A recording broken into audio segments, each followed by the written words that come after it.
raising this right leg in salute to the Indian tribes that have fought so valiantly.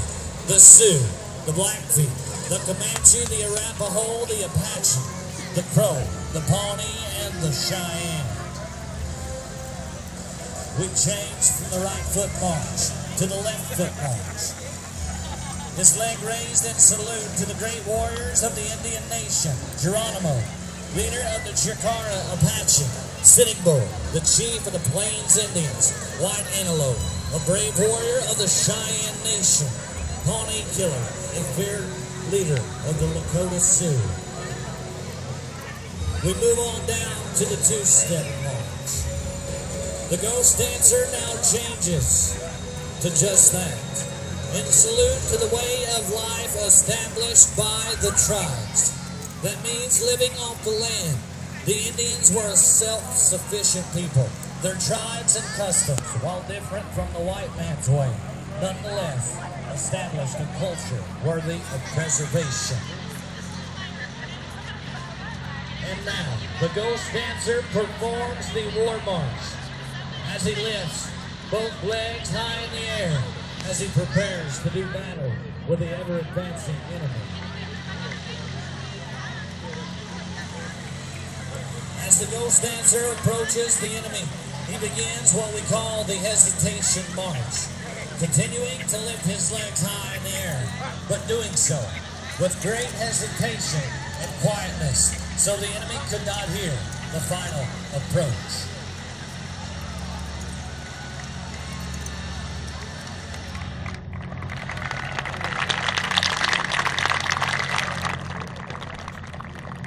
The spirits were a very important part of the Indian culture, as the Ghost Dancer realizes just that.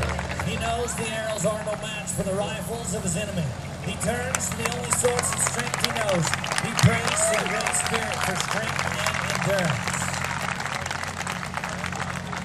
After the Ghost Dancer prayed to that Great Spirit, he began to dance.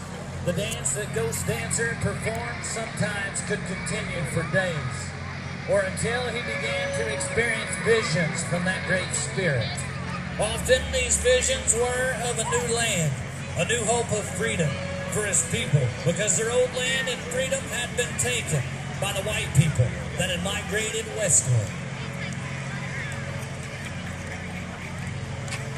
As he's weary from battle, the Ghost Dancer knows that he must preserve his strength to fight another day. He lays down upon the open plains to rest.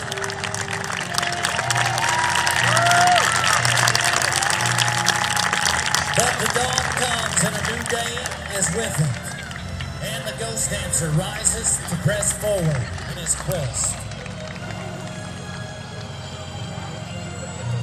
You know, tonight, there is no other fitting setting for a greater tribute to the Indian and his horse, as to that famous statue that stands at the National Cowboy Hall of Fame in Oklahoma City, Oklahoma.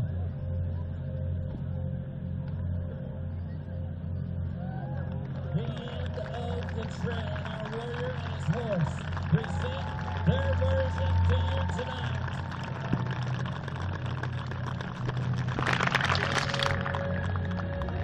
As many of us, our past has come from that great Native American culture. Some of us come from there, some of us don't. The ones that do, we understand. But, you know, we've all had our troubling times. The white man and the Indian, they had theirs. But like I stated earlier on in 2013, we ride side by side. We do it together in this day and age. And there's a reason behind that, because with a pair of them, we can become one greater than what we was. The traditions that go behind the Native American way of life are next to none.